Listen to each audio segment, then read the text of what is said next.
तो दोस्तों, कैसे हैं आप सब। आज की हमारी कहानी है सास के ताने। अगर अच्छी लगे तो चैनल को लाइक शेयर और सब्सक्राइब करना ना भूलें। अभी कुछ ही महीने हुए थे ज्योति को ससुराल आए। बढ़िया पढ़ा लिखा परिवार था। ज्योति ने भी बीएड की डिग्री ली हुई थी। सब कुछ में होशियार लड़की। पर पता नहीं क्यों जब से ससुराल में आई थी उसे लगा था कि हर वक्त सासू माँ उसे चिढ़ी रहती है। वह चाहे उन्हें खुश करने के कितने भी जतन कर ले, पर वह कोई न कोई कमी ढूंढ ही लेती थी। पति अरुण तो सुबह अपने काम पर निकल जाते। ससुर जी घर की बातों से अक्सर दूरी बनाए रखते थे। छोटी ननद थी, वह माँ के पीछे पीछे डोलती फिरती। माँ जो कह दे सब ठीक। एक तरह से घर में पूरा माँ का ही शासन था। शादी से पहले ही यह बात ज्योति के घर वालों को पता चली थी कि सास बहुत कड़क है। तब ज्योति की माँ ने कहा था कि वह कितनी भी कड़क क्यों ना हो, पर मेरी बेटी उनका दिल जरूर जीत लेगी। ज्योति इस बात की कोशिश भी हर रोज कर रही थी, पर लगातार कोशिश करते करते अगर नतीजे में कोई अंतर ना आए तो इंसान दुखी हो जाता है या फिर थक कर कोशिश करना भी छोड़ देता है। ज्योति भी अपनी सासू माँ के ताने और कठोरता देख देख कर बहुत निराश हो चुकी थी। एक दिन सभी लोग खाने की थाली पर बैठ गए। तब सासू माँ ने फरमाइश की, आज खाने में कोई स्वाद नहीं आ रहा, बहुत फीका खाना है, जा जल्दी से पनीर की भुजिया बना ला। बेचारी ज्योति अपना खाना उठा और मुंह में डालने ही वाली थी। यह फरमान सुनकर उसका मन विद्रोह कर उठा। उसने एक बार नजरें उठाकर सबकी तरफ देखा। किसी ने भी कोई प्रतिक्रिया नहीं दी। लग रहा था जैसे सभी पनीर की भजिया के इंतजार में खाने की रफ्तार कम करके बैठ गए।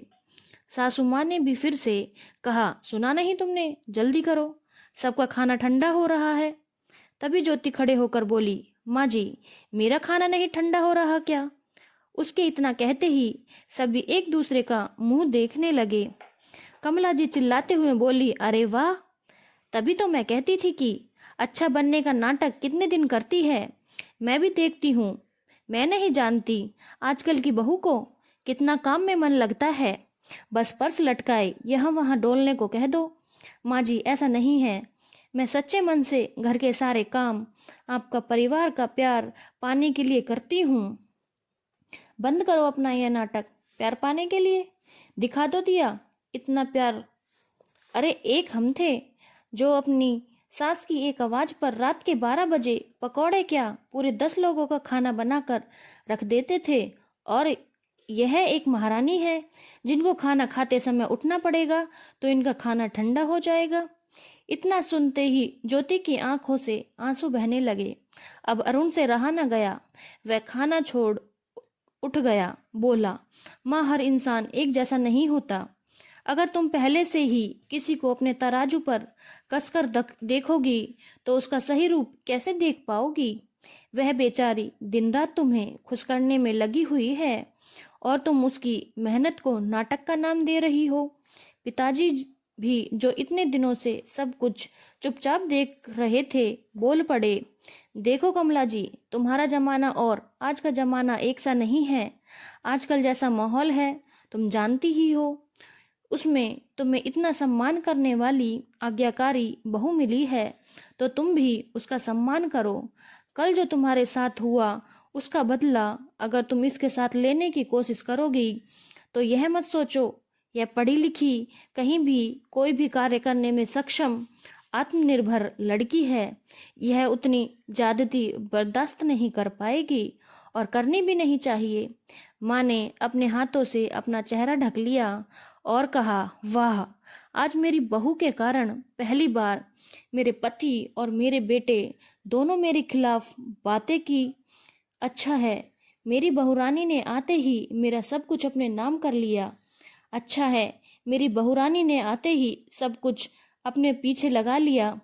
ज्योति उठकर सासू माँ के पास आ गई उनके घुटने पर हाथ रख उनके पैरों के पास बैठ गई। बोली, माँ, मैं कभी भी आपका स्थान नहीं ले सकती। जो आपका है आपका ही रहेगा। मुझे माफ़ कर दीजिए माँ। मैं भी पकौड़े ले आती हूँ। प्लीज़ माँ, आप दुखी ना हो। अरुण भी माँ के पास बैठ गया। क्या माँ, तुम हो, तुम्हारी जगह कोई ले सकता है भला? थोड़ी देर तक सब चुपचाप रहे। फिर माँ ने अपने चेहरे से हाथ हटाया और कहा, शायद आप लोग ठीक ही कहते हैं। मुझे अपने हीरे की कदर नहीं समझ आ रही थी। बैठिए आप लोग, खाना खाइए। चलो ज्योति, आज मिलकर पकौड़े बनाएंगे। सुनकर सबके चेहरे खिल गए। ज्योति तो माँ के कंधे से ही लिपट गई। चल चल जल्दी कर, सबका खाना ठंडा हो गया, और तेरा भी और मेरा भी। अरुण हंसते हुए बोला, हमारा भी ठंडा हो गया।